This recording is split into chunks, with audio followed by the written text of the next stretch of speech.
the Nebraska Resource District's meeting in Kearney, and joining us now is Pat O'Brien from the Upper Niobrara White Natural Resource District. And Pat, you talked about something that's really new and continuing to evolve, and that's the agreement with a lot of parties working on the Spencer Dam and the Niobrara.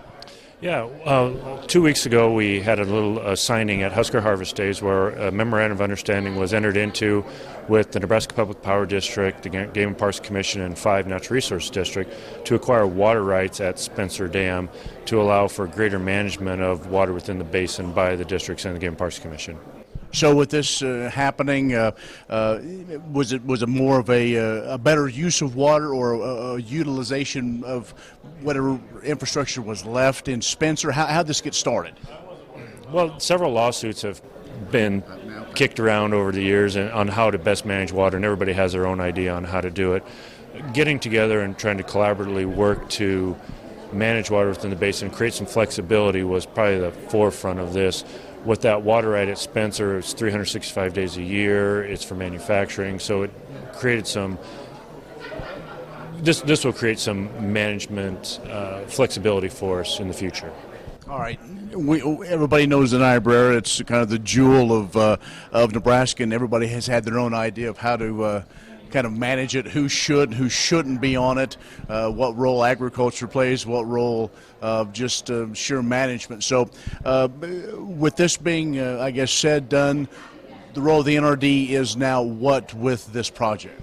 Working with the Game and Parks Commission, we're going to be able to try to figure out how to best manage water within the basin for all uses: fish, wildlife, recreation, agriculture. With that water right in place, it really limited what we can and couldn't do. For example, one of the things people want to do is make sure water's in the river when it's needed. Water in the river during December and January probably isn't as important as it is in July, August. So letting us be able to do some storage, retiming, and putting that water in, maybe saving some high flows and kicking it out other times of the year is probably paramount to this whole process. So as we, I guess, what's the timeline then, since memorandum of understanding has been done? What, I guess, what are some of the next steps? Next steps, we have to get some legislation passed to actually recognize what we think is a water right. We're calling it a multi-use water right. It's not in place at this time. The one thing we also want to do is make sure that we maintain that priority dates. That was one of the important things, is having those really senior priority dates for those water rights.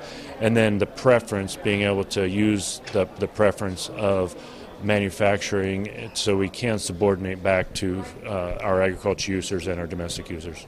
Well, Patrick, sounds like quite a venture. We look forward to hearing more about it and as it progresses. So thanks. Thank you very much, Ken.